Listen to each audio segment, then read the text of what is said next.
Welcome back. You're joining me, Dr. Deshni Chanan, on Medical Matters on Capital Radio. This is where you always find me on a Thursday evening between 7 to 8 p.m.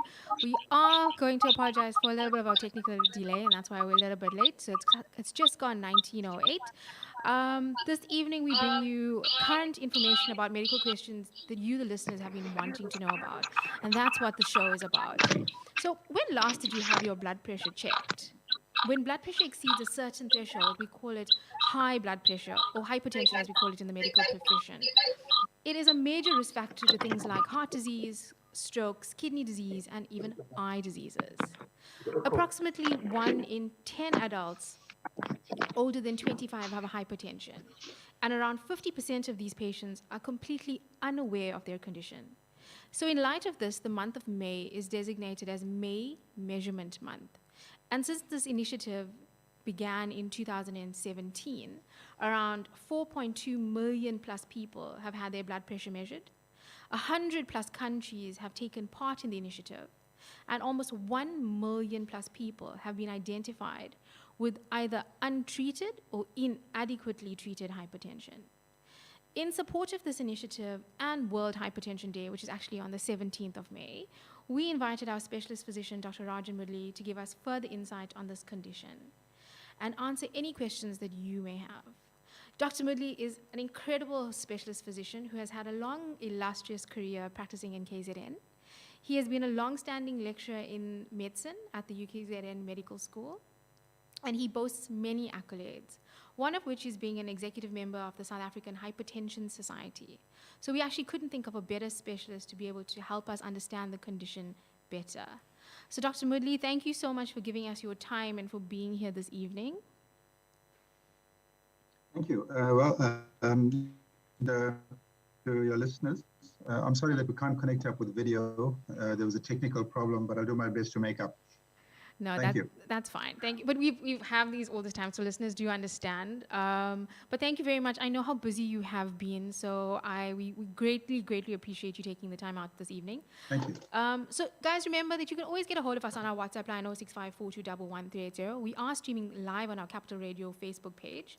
Alternatively, you could also listen to us on our Radio Garden app, as well as our Mixcloud account and our YouTube account. So getting straight into the condition, since we're running a little bit late. So Dr. Woody, do you want to basically tell us what exactly high blood pressure is? Okay, so the term hypertension isn't exactly a good term. I prefer using the longer version of it, high blood pressure, because when you refer to hyper, well, everybody knows that means above or beyond or up. But when you refer to the word tension, people equate it to anxiety and stress. And in the English language, that's obviously true. But if you speak to scholars, they will tell you either in the Greek or ancient Latin languages, tensio actually means pressure. Yeah. So that's where the derivation comes from. So I prefer to use the word, high blood pressure, so people can exactly know what connotation we're referring to. Okay. So basically, there's two figures that's associated with blood pressure. One is a systolic and one is a diastolic. The systolic is basically the level that you get when the heart pumps maximally. So it's a force that the flow of blood exerts against the blood vessel wall. Whereas a diastolic, the one below, is the one which you measure when the heart is at its maximal point of relaxation. So, that will tell you that if you're pumping against a lot of resistance, like stiff arteries, for instance, as you age, you're likely to elevate your blood pressure. And if you've got more elastic arteries, you're likely to have a lesser resistance and hence a lower blood pressure. Okay. Generally speaking, the top figure, well, it'll vary in different populations, but if you're looking at a broad sweep of things, the top figure shouldn't actually exceed 140 millimeters, because when it does that, then that classifies you as being hypertensive, even on its own. And if the bottom figure exceeds 90, that also classifies you as being hypertensive.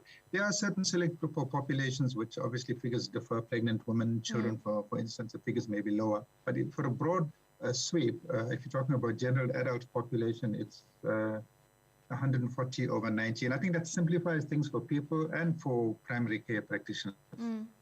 So just as reiterate what Dr. Murli is saying. He's saying that blood pressure is made up of two figures, a systolic and a diastolic figure. The systolic figure is the number that you get on the top, and the diastolic figure is the number that you get at the bottom. So the diastolic equivocates to what your heart is pumping at when you're now doing stuff that's exercise or any exertion.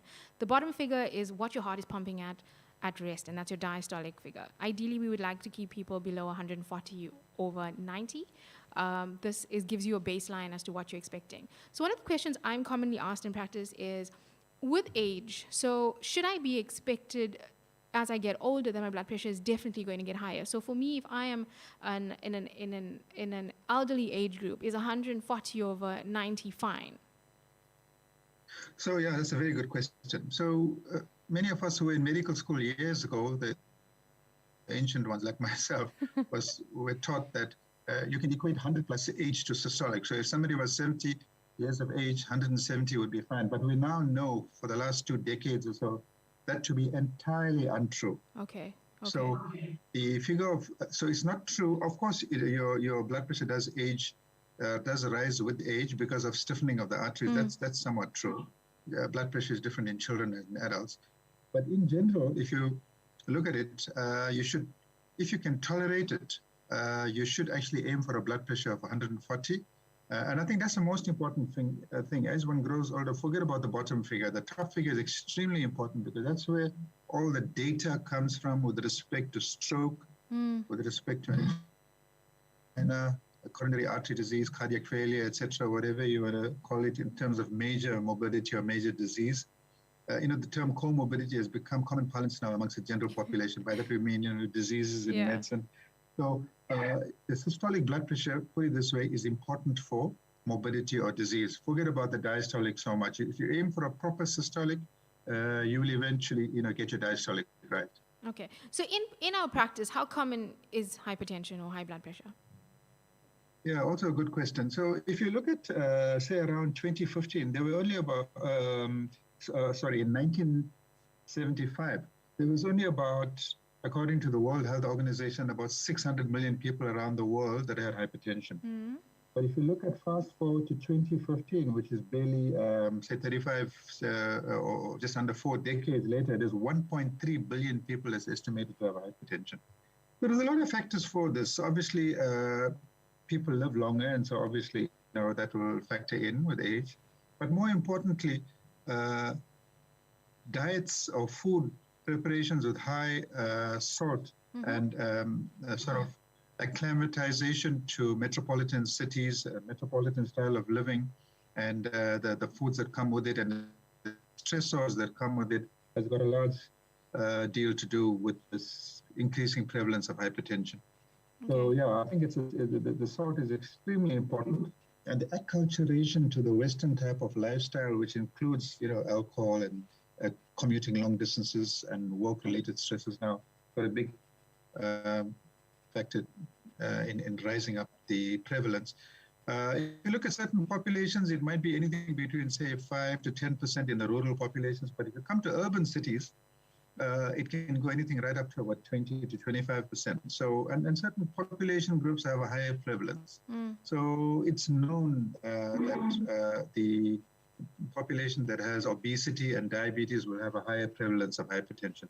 Certain racial groups will have an increasing incidence. For instance, if you take the state of Texas in the United States, and if you look at hypertension and all its related effects there, the people of African descent seem to suffer more than people of Latin or Caucasian descent, and that might also have to do with genetics. So there's a lot of genetic programming also as we evolve as animals on this planet. So if you look at people of African descent, their kidneys are salt retentive. So their kidneys are very programmed to retaining sodium and retaining fluid. And that might have to do with the fact that, these populations have evolved under the hot tropical sun, where you're losing a lot of fluid in other parts of your body, and therefore the kidney has got to conserve fluid and sodium. So, and that's carried forward in evolution. So that has a big bearing in terms of the damage caused by hypertension in people of African descent. So all those factors come in. But if you ask me what's the most important one now, I would say the Western style of living, the sodium in the food, alcohol intake, and stress plays a big part, including obesity. Okay. Okay. So talking about all of this, we are exposed to it daily on an ongoing basis. So when should people start getting tested? Is there, because it was always this misconception that high blood pressure is a problem as you get older, and the younger lot does not need to worry so much about it. Has this changed? Yes, it has changed. So if you look at the literature, the medical literature on hypertension, it would be very wise for people who program, health rollouts to actually start measuring blood pressure in children who are juveniles, so who are in grade, the old standard 6, that would be grade 8, 9, 10, somewhere there. So I think screening should start there, but obviously in primary school, if there are other attendant features like, for instance, headaches or swelling or whatever, then you obviously need to see a doctor to rule out unusual causes. Like there's a condition called nephritis in childhood that can raise the blood pressure quite severely, but then you'll have other warning signs there. In general, I think juveniles should have the blood pressure measured as well as the cholesterol measured if you're in an at-risk population, like in the Indian population. And university students should also have it measured because there is a phenomenon called pre-hypertension. So you can identify a set of people who are sitting on, say, 135 over 85 millimeters, say at the age of 19, 20. If you identify those people, they need to be followed up closely, especially if their parents or elder siblings have already presented with hypertension, because they've got a high chance of carrying that forward. Okay. So screening should take place at a young age. So I'm going to just restrict that question a little bit and aim a bit. So you spoke about population groups and risk factors. Do you want to elaborate more on who is more at risk? What are your risk populations and risk factors for hypertension? So, firstly, it's if you look at subsets of population, like subsets of population where obesity is rife and where diabetes is rife, hypertension will be higher there. Subsets of population where the salt intake is high and, not much physical activity takes place, a sedentary lifestyle is prevalent, that's where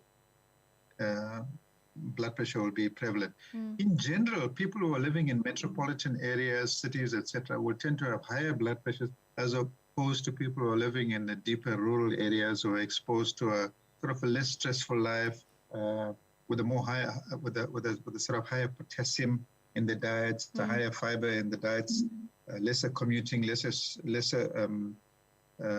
exposure to the daily stressors that we experience in metropolitan life. You'd like you to be lower there.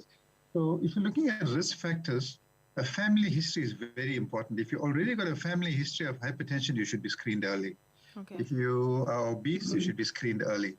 If you are symptomatic, in other words, having headaches or unexplained tiredness or unexplained breathlessness, etc., you should be screened early. In general, that would be my response.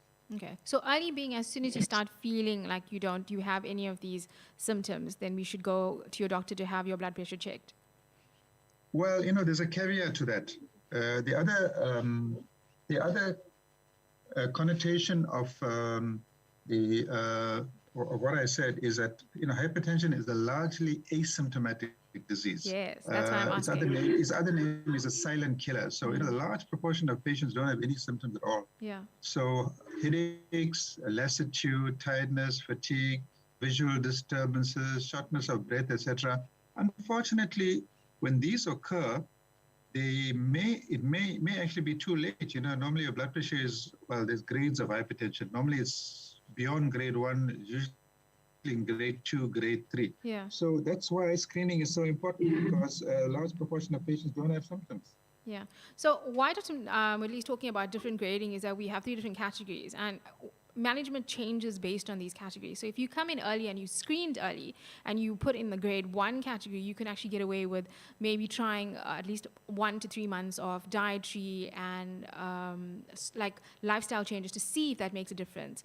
Because a lot of the times when patients have crossed over that threshold and then you go on to grade 2 and 3, then it becomes a medication aspect. So that's why we're pushing on the aspect of raising the awareness of hypertension, so that patients with any family history or any red flags that would suggest, hey, listen, I could be already in a high-risk category, you go in earlier to get checked so we can try to solve the problem before it actually becomes a problem. So that's the entire aim of what the conversation today is about. So again, That's correct. Dr. Murli was saying these certain signs that you need to be able to think, listen, these are red flags and I need to pay attention, is things like the headaches, the tiredness, like you're not able to, you feel like you just don't feel like yourself. You get eye pain, you get dizzy. These are things that you need to watch out for, because the biggest thing with hypertension is, like Dr. Murli was saying, it is a silent killer and it can lead to things like strokes. So Dr. Murli, I wanted to ask you, why is blood pressure in general so important? Why do we need to be wary about what our blood pressures are? What can happen? Okay, so before I answer that question, let me tell you that when I lecture, I usually have these slides, etc. If you look at all the factors that are responsible for mortality means death rate. If you ask the insurance people, they will be the first ones to confirm what I'm saying. The number one comorbidity that's associated with the most deaths in the world, believe it or not, is hypertension. Wow. By far and wide, more than motor vehicle accidents, more than HIV, more than malaria, more than type 2 diabetes, more than coronary artery disease. You always find hypertension number one, because it's responsible for strokes, for heart disease, for heart failure, for kidney disease, etc., etc. So it's an extremely important risk factor. So the thing about hypertension is that if you detect it early and if you control it early, you can prevent the damage to what we call target organs. So the target organs are 1, the heart; 2, the brain; 3, the kidney; 4, the blood vessel in general, and that and also to a lesser extent the eye. So if you get it early, and if you can tell the person to have what's called lifestyle modification, you may not even progress from grade 1 to grade 2 to grade 3. You may arrest it there, and if the person maintains his weight, salt in the diet, etc., you may arrest it there, and that person may have no mobility at all, and really it costs no money at all at that stage. Agreed. So it's very important. The point that you raise is important. Yeah. So that's the aim of the show today, is to be able to speak about these conditions and raise as much awareness, because the idea is, as much as we're in the medical profession, ideally we'd like to keep patients away from the medicine so that they lead better lifestyles. So we're trying to give you the best information that we can up front. So remember, you can always get a hold of us on 0654 211 380. In studio, we have Dr. Rajan Murli, who's a specialist physician, who's talking to us today about hypertension. So Dr. Murli, so say I'm going to my doctor and we're investigating myself for hypertension. What are the investigations you'll do? Okay, so good point. So the first thing you do is that you'll get, before I answer that, I must tell you that blood pressure has to be measured under standard conditions. So you must not have smoked a cigarette or drank a cup of tea or drank some coffee or rushed through a traffic jam and then go quickly and measure your blood pressure. Yeah. All those things will affect the blood pressure.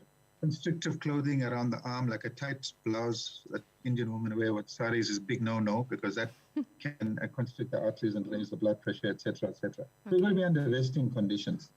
And then after the blood pressure is taken and there's a red flag raised, to use your words, the thing that can be done at the doctor's consulting rooms is a urine test. A urine test is important because sometimes it can identify damage that's already been done to the kidney, or it might point to the kidney as a cause for driving the hypertension. So that's important. And I've seen, in last 3 or 4 decades that I've been practicing, misdiagnosis simply because a urine test was not done. Okay. So that's important. And then a basic test that can be done in the rooms is what's called an electrocardiogram. That's easily done in any GP or specialist rooms. That gives you information about the size of the heart and the position, etc., whether there was previous damage. And a simple basic chest X-ray is also useful. And we do what's called a creatinine blood test in the kidney. However, because blood pressure doesn't solely exist on its own most times, we have to do accompanying tests. So for instance, fasting glucose level or a cholesterol level will be quite important for most people, because a lot of these diseases occur together: diabetes, elevated cholesterol, etc. So the basic tests would be measuring an electrocardiogram, a urine test in the room, and possibly a chest X-ray. Okay, okay. So when a patient comes in, one of the biggest things that are most important to all doctors is patient history. So when a patient comes to see you, what would be the history that you would like them to offer to you that would make um, either diagnosis or treatment a little bit easier? Okay, as I said earlier, if the patient is of African descent, Mm-hmm. be aware that if hypertension is diagnosed in that patient, it may actually take a more severe course than the other racial groups. Okay. So the person sitting in front of you, the origin is important. Um, Secondly, take a good history. So if you've got siblings that have got hypertension, and if you've got any primary family member, so primary means mother, father, brother, or sister. Okay. So if you've got any primary family member with an established diagnosis of hypertension, that spells trouble because you'll be having 50 or more percent of the genetic material in you, and that'll code for the hypertension. Okay. So primary family members having hypertension or angina or heart attack or stroke is extremely important. If you have a primary family member who has had a bad event before the age of 55, that is even more dangerous. Okay. Um, because it's now been identified, well, not now, for the last 10 years or so, a nice huge study that took place in the UK, which identified that people who have primary family members who have had events below the age of 55 stand a greater risk of developing that condition, and if that condition develops, stand a greater chance of having more organ problems Okay. related to the diagnosis. So taking the history is important. And then also taking a history of cigarette smoking is important because cigarette smoking damages arteries. People always focus about the lungs because smoke is inhaled into the lungs, but I can tell you that vascular disease in smoking is much more commoner. So take a history of smoking. Take a history of the level of physical activity. If you've got a person who's largely inactive because of clerical job that they do or some similar position and they don't do any exercise, walking, etc., that spells trouble because that's associated with elevated blood pressure and also elevated weight. If a person has got a history of gout, if a person has got a history of diabetes, if a person has been told by a chemist or a GP, oh, your cholesterol is a little bit elevated, all of those risk factors are important when a person is sitting in front of you. So the history is very, very important to point to. So this is why I wanted to explain to patients that are listening, the listeners that are here, is that it's very important to have this information ready. So it gives your doctor a lot of information up front. So it gives us an idea of where we need to go and the medication and the background that you're coming from, because it sets a tone for your treatment protocols in as we're progressing with the condition. So one of the things is, so say, listen, we've come to the conclusion, I have all these risk factors, and we are now going to commence treatment. So what are the different treatment options that I have available? Okay, so the first thing to stress is that it can be divided into two broad groups. One is what we call non-pharmacological treatment, and the other is pharmacological. I'm going to use simple words, non-medicine treatment and medicine treatment. So the non-medicine treatment is one, eating the right food, which I'll come to in a minute. Two, keeping your level of activity. Three, trying to lessen the level of stress around your workplace and home, if that's at all possible. So those are the non-drug measures. So I said I'll come back to food. The important thing about food is that it's now been found that the adult human being requires between 3 to 5 grams of sodium chloride. Well, sodium chloride is table salt in their diet per 24 hours. If you exceed 5 grams per 24 hours, then you are more likely to develop high blood pressure. I can expand on that if you want from the food perspective a little later. So those are the non-pharmacological things. Oh, by the way, if you're having low sodium, it'll be extremely advantageous to elevate or increase your potassium and your magnesium in your food. And you'll notice that if you concentrate on food that's low sodium, you'll automatically increase the potassium and magnesium, because elevated potassium and magnesium in food tends to drop blood pressure. I can expand on that later. Moving on to medicine treatment, okay? And that will obviously be decided by the doctor. That's after a thorough check has been done. So now, if you've got borderline hypertension, you'll probably be checked about 2, 3, 4 times over the next ensuing month. But if you've got already evidence of damage and your risk profile was high, like I mentioned earlier, then the doctor will probably um, feel threatened and feel that you're at risk and put you on tablet treatment immediately, whilst also stressing, obviously, to do all the other right stuff. So there's lots of tablet treatment. There's diuretics, there's what's called beta blockers, there's calcium channel blockers, there's ACE inhibitors, there's what's called angiotensin receptor blockers, the central acting agents. The important thing to tell you is that just like how cell phones have evolved from the big bulky ones we had 30 years ago to the smartphones now, Those Nokias. tablets have also evolved. So we've got smart treatment now that can lessen the side effects. Previously, treatment had a lot of side effects, and literally you were taking a person that was like, with a silent condition, and you give them a pill and they develop a side effect, and then they get upset, they don't take the pills. So that is a big problem with hypertension. These days, we've got treatment that's a little bit more innocent and a little bit more clean. So yeah, we've got a large armamentarium of things to attack hypertension. We really moved on, and we really can attack this disease. And there's only one thing that's preventing it, and that is what you hold in your hands today: awareness. And that's what your show is all about: awareness. If you get the right awareness, we can control it. Yeah, patient education is a big thing for me, and I love my patients to be empowered with knowledge because it gives them control over their health, and I think that's the most important thing for any patient to have is control over their own health. So listen, when you start medication, one of the biggest things my patients always say is, listen, it's not coming down. So is there a timeline we should look at? How long after commencing medication should you expect to see any results in your blood pressure? Okay, so there's a thing in the body called homeostasis. Homeostasis means balance. So, when you upset a system in the body, it will react, and pulse rate may change and other things may change, and then, it has to reset itself. But generally speaking, the resetting will take 4 weeks. That's been accepted internationally by all the academic bodies, the American Hypertension Association, the International Society of Hypertension, etc. And there's good scientific data to show that you need 4 weeks. So it's an important point that you raise, because a lot of people have home devices, and they will go home the same evening and measure the blood pressure and phone you the next day and say it still hasn't come down. Exactly. Relax. When the doctor has made the decision, relax. Perhaps check the blood pressure 7 days later, and then 3 days later on day 10, perhaps day 14, maybe 3 or 4 times in a month. But don't get obsessive about it.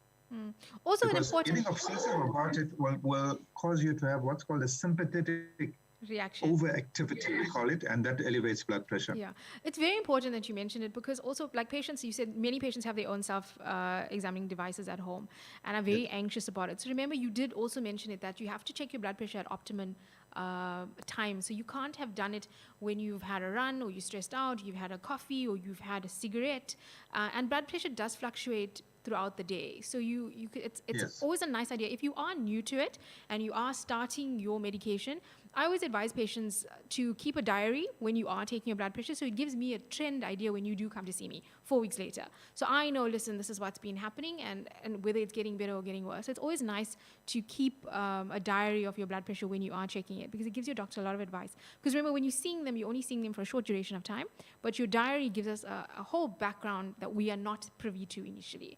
So Dr. Naid, Mudli, I wanted to let you know that sometimes the link does cut in halfway through.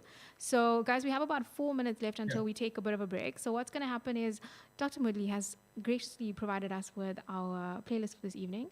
So I'm going to start you with a few of his songs, and then he's going to log back in, and then we're going to continue this interesting discussion. So remember, you can always get a hold of us on 065 4211 380, where we're talking to a specialist physician, Dr. Rajan Mudli, on hypertension. Alternatively, we are streaming live on our Facebook page, as well as our Mixcloud account, our Radio Garden account, and our YouTube. So Dr. Mudli, the link will cut just now. You can just log back on it, and in the meantime, I'm going to start you on your playlist. You asked for Kashmir by Led Zeppelin, so I hope you guys enjoy it.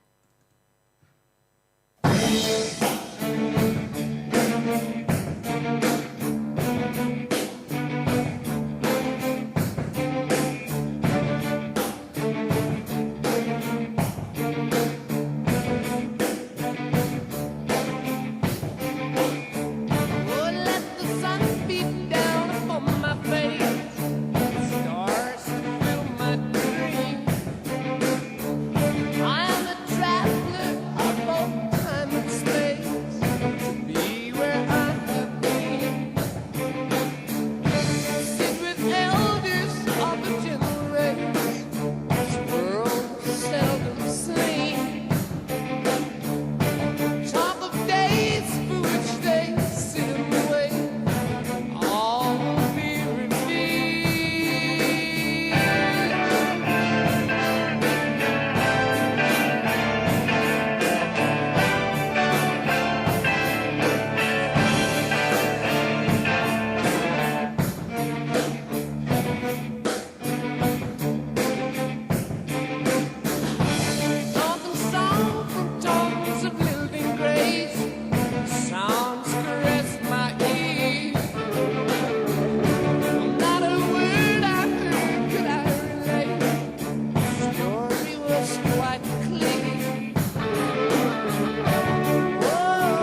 sun burns the ground.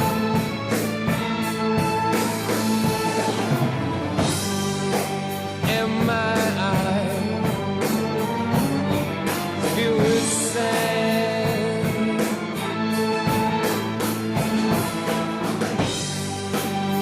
as I scan this wasted land. Trying to find where I've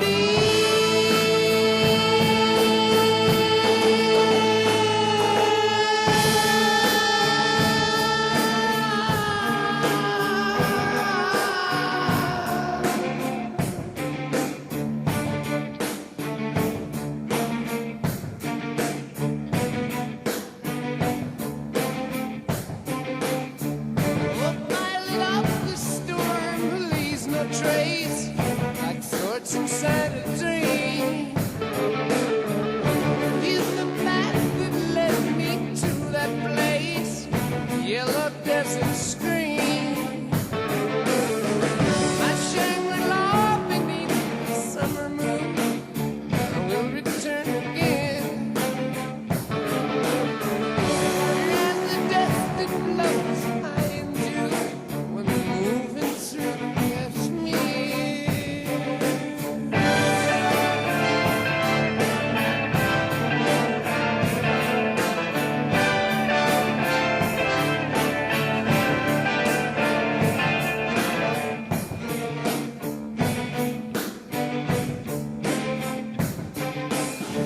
Oh, farther up before winds fill my sails across the sea of fear.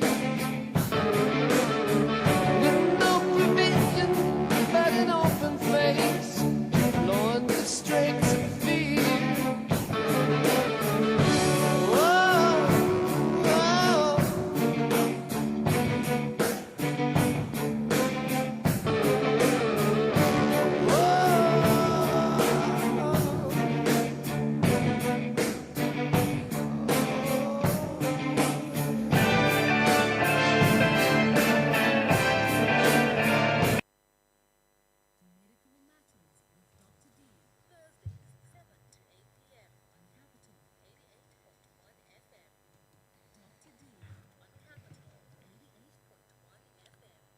Good evening. If you're just joining me, it's Dr. Deshni Chanan on Medical Matters on Capital Radio. It's just gone 1943, and we're discussing hypertension with our specialist physician, Dr. Rajan Mudli. So remember, you can catch us on Facebook Live on our Capital Radio page, as well as our Radio Garden app, on the Mixcloud app, as well as YouTube. So you can always get a hold of us on our WhatsApp line 065 4211380 if you have any questions regarding hypertension, and Dr. Mudli would be more than happy to answer them for you. So we've already spoken about red flags and about medication. So Dr. Mudli, we left you saying that when you've started your medication, give yourself 4 weeks before you can start seeing any treatment results, not to be too stressed about it if you find that your medication in those 4 weeks are still a little bit elevated. Trust that your doctor has an idea behind the medication, and then when you go back within a month, we can chat to see what your levels have been like. It's always a nice idea to keep a diary with you when you are taking your blood pressure reading, so that it gives us an idea of what your control was like. So Dr. Mudli, one of the biggest things is, we spoke about them, like red flags. So patients always say when I have a headache that it means my blood pressure is high. Is that true? No, that's absolutely not true at all, because headache is a very, very non-specific clinical feature or symptom. So, one may get a headache. The commonest cause of a headache is stress. And the commonest cause of stress headaches is usually a spasm around the cervical muscles around your neck here. That may be from sitting in, at your desk and looking at the desktop for too long, or writing for too long. It may also be related to other occupational positions that people occupy, like, teachers teaching in a classroom and looking at the audience for long periods of time and then marking, etc. So the commonest cause of headaches is actually tension and stress. It's not related to hypertension. It's a very, very non-specific feature, and it's not true when people say, I know when my blood pressure is going up, I get a headache, Exactly. not entirely true. Some people who have hypertension and who had symptoms for a while, that may be true, but that's in a subset of people who've had it for a while and who've checked the blood pressure, who objectively know that the symptoms linked to it. And even that too, a correlation is not very good. It's a very non-specific. There are no specific features for hypertension, believe it or not.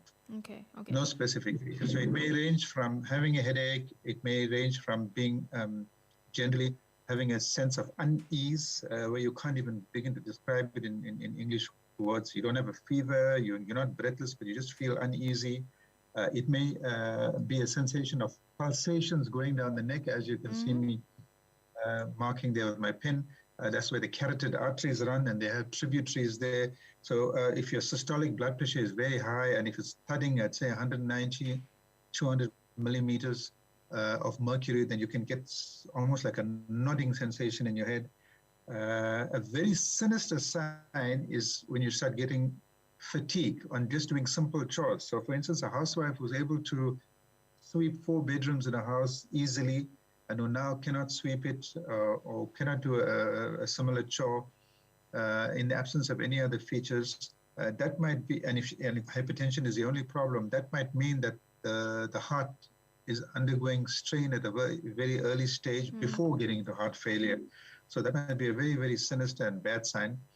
And then visual signs are also not very common in hypertension. It usually happens in a very late stage when you've got really critical hypertension, and there you usually requiring hospital attention or even ICU attention. So there's very, very non-specific features in hypertension. And my advice to your listeners is not to rely on symptoms at all. It's very, very inaccurate. Do not rely on symptoms. Just concentrate on screening. And even if you do have hypertension and you are on pills, and if your doctor has seen you once in 6 months, which is fine, if you can get access, if you can't get access to a machine, the chemist will do it for you at a very nominal charge. Go and check your blood pressures, perhaps once in 4 weeks, once in 6 weeks. Do not rely on symptoms. Okay. So actually, it's very interesting points that you brought up, because I was going to ask, as a patient that does have high blood pressure, how often should you be checking if you don't have? So you're saying every 4 weeks, at least once a month, to go have it checked out. Okay. Alternatively, when you are diagnosed with high blood pressure... So there's been you see... Dr. Mudley? So, in the last, let's call it 6 to 8 years, there have been a lot of papers in some academic journals, principally the Journal of Hypertension. That's the journal that physicians like myself sort of get all the latest data from, where at one stage there was a craze to do home blood pressure monitoring. And in my view, home blood pressure monitoring is still very, very good. And it comes very close to what's called 24-hour blood pressure monitoring. But there are pitfalls at home blood pressure monitoring.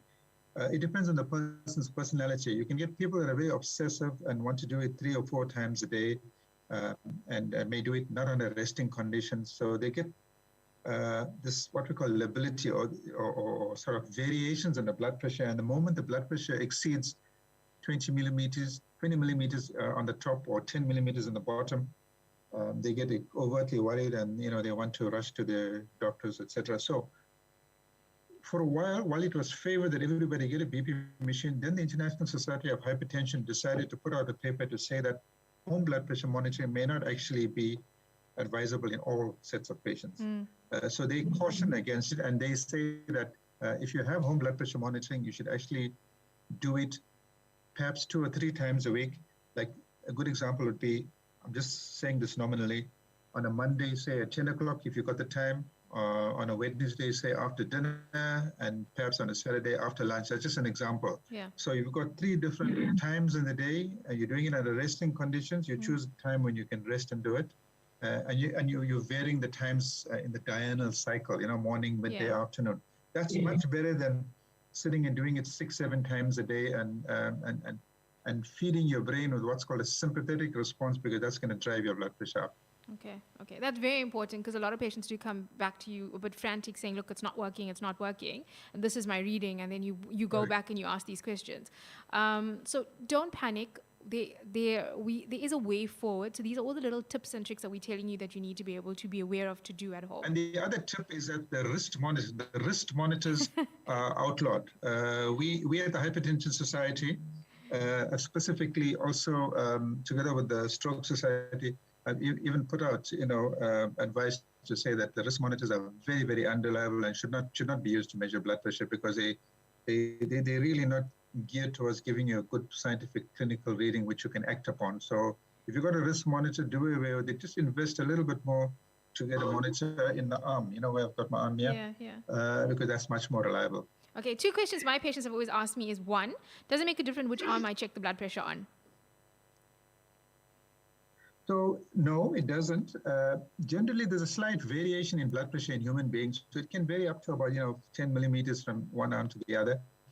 Do it on both the arms and write it down in a piece of paper. The next time you do it, write it down again. You'll find that the one arm may trend higher than the other, and that's the arm you should choose to act upon, not the one at the lower arm. That's what we do in clinical practice as well. Okay. And also do it standing and do it lying down as well, because you allowed a 20 millimeter drop of blood pressure. We're concentrating on the top one now, the systolic. You allowed a 20 millimeter drop, obviously, providing you don't have any major dizziness or a sensation of wanting to fall or vertigo, in other words, a twisting sensation in your brain.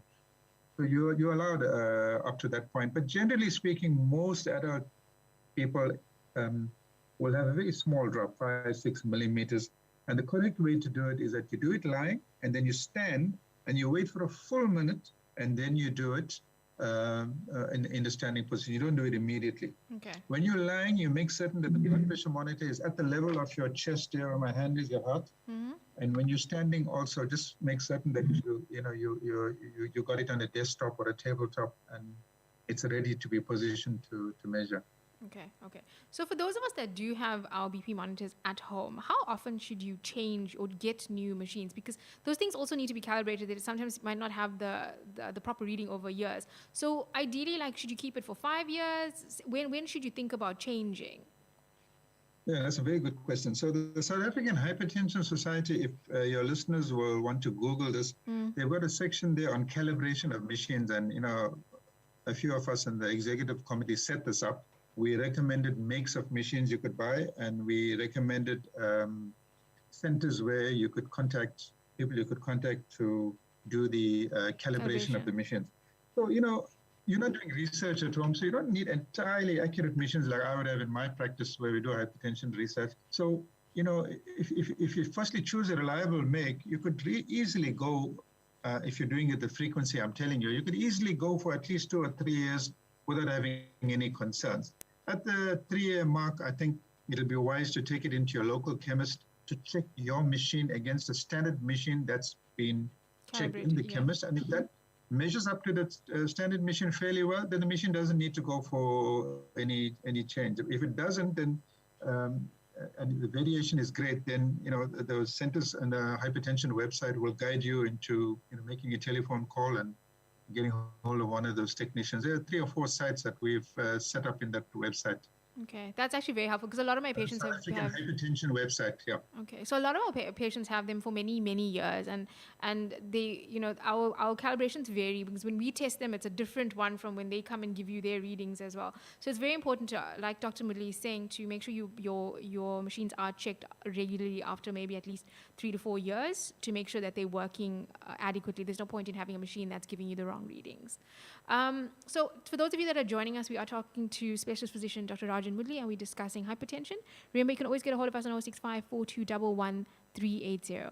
So Dr. Mudli, there's a question that I always get at work, right? So patients that say that their blood pressure is high, and then they tell you, look, this is what's been happening, and I didn't come into the doctor, but I take lemon. So does lemon, when a lot of patients feel like if they have a lemon water or if they have lemons that it's going to help decrease. Is this true?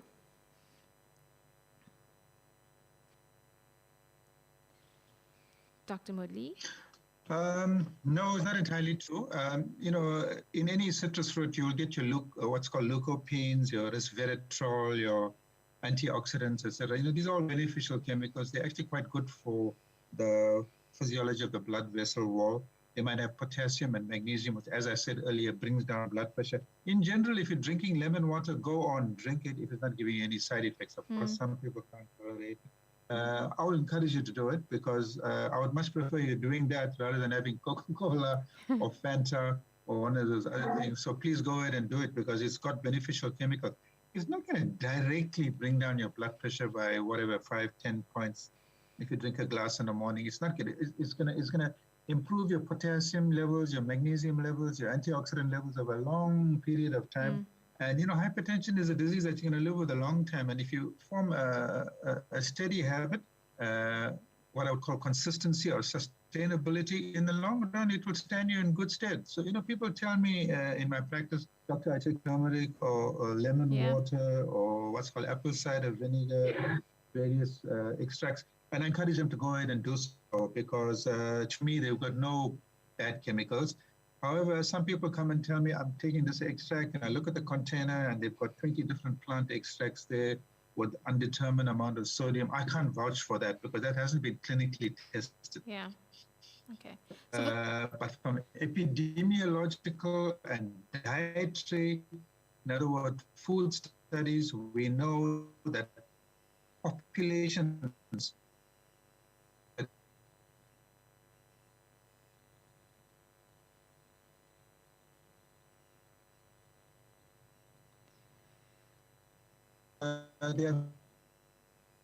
they walk distances, they live on nuts and legumes and what have you from the ground. They have a lot of fruits and vegetable, obviously, subsistence farming. And in certain parts of Papua New Guinea, there is no hypertension. But if you go into the metropolitan centers around Papua New Guinea, the very same people who live in the highlands who now move to find work near the cities develop hypertension. So that's telling you that they've got the same genes, but the phenomenon of what's called acculturation, okay, it's the ACCULTURATION, absorbing a new culture. So those that are acculturating to the metropolitan areas and what I called earlier was, Western diets and Western alcohol, etc., develop hypertension together with the stressors, of course. So there's a large body of evidence suggesting that if you eat what those people in the highlands are eating, you will have lower blood pressure. That's been shown in parts of Nigeria, in South America, in indigenous people. So it's a very true statement. But you can see it in our patient population as well. Like if you look at 30 years back, the ages that hypertension was occurring at was a lot later than they are now. Because now you get very young individuals that are coming in and you diagnosing with hypertension. It's also the lifestyle, the life we lead, our extracurricular activities, the stress, the daily stresses of life. It makes a huge difference. And that's one of those things we stress with patients is lifestyle and to not underestimate the effects that stress actually has on your body and eating healthy. And, we're in a generation where everything must be quick. We're rushing. It's always, sitting down and making your home cooked meals time. It's a lot easier to go through a drive-through or get something quickly off the shelf. But in retrospect, these are the conditions that are going to accompany that hasty behavior, which is, it's nice to get some insight to say we're looking at it in a longevity point of view. We're thinking about the future. And it's nice to understand that, having that home-cooked meal, having those fresh fruit and vegetables, limiting our salt intake, daily walks, with family or friends every day, so important because it gets your body moving. It sedentary lifestyles, because a lot of the misconceptions we give to patients is, I can't possibly have hypertension, I'm not overweight, or I eat healthy and I'm not, I do activities. It's not always the case because a lot of the times very thin people are people that are diagnosed with hypertension or even high cholesterol because it's the lifestyle that we lead. So one of the things I wanted to talk to you about, because this is something that happens a lot, is when should patients present to hospitals? Because you and I both know we have hypertensive emergencies and urgencies. At what levels? What do you do if I'm testing my blood pressure at home and it's elevated? What is my point of reference? What should I do in those moments? Do I go straight to the hospital, or are there things that I can do at home? Okay, so a hospital, you mean to a healthcare practitioner, whether it's GP or hospital, I take it, So if you look at the International Society of Hypertension, the World Health Organization, and other bodies, it's generally agreed that if you're consistently getting systolic blood pressures of 180, which is grade 3, and you're consistently getting diastolic blood pressures of 110 and above, then you ought to present to a healthcare practitioner. That might be a local clinic, a GP, or a hospital. However, that being said, let's just say you've got a blood pressure of 160, 100, and you haven't quite reached 180, but you have a headache, you have sudden breathlessness, you can't climb up the flight of stairs to your office, which you could climb before, you have to stop short, etc. If you're getting a symptom accompanying even a lower blood pressure level, you must present to the doctor if you've got hypertension. You can't wait then. Okay. That will also obviously include chest pain as well, swelling of the legs, visual symptoms, etc. Okay. So, Dr. Moody, we have unfortunately come to almost the end of our show. It has been very, very informative. We've covered quite an extensive amount of topics today. So, to my listeners, I hope you've enjoyed it as much as I have. Dr. Moody is somebody that I've over my medical career, I've always heard about. He's been an incredible inspiration to younger generations of doctors. So it was a pleasure to have him on today. Dr. Moody, thank you again so much for taking the time. I know how busy you are. If you have any lasting parting words that you'd like to give to our listeners? Yeah, I'd like to leave them with 3 messages. 1, get the blood pressure down. 2, get the blood pressure down. 3, get the blood pressure down. So I hope you guys have enjoyed it as much as I have. Thank you, Dr. Moodley. It has been so informative. Guys, you can always drop us WhatsApp messages even after the show. We'll always get a hold of Dr. Moodley if there's any questions that you want to ask. 0654211 So remember, I am here every Thursday between 7 to 8 p.m. on Medical Matters. So I'm going to leave you with the list of Dr. Moodley's playlist. The next song coming up is Shine on Cradle by Pink Floyd. Here we go.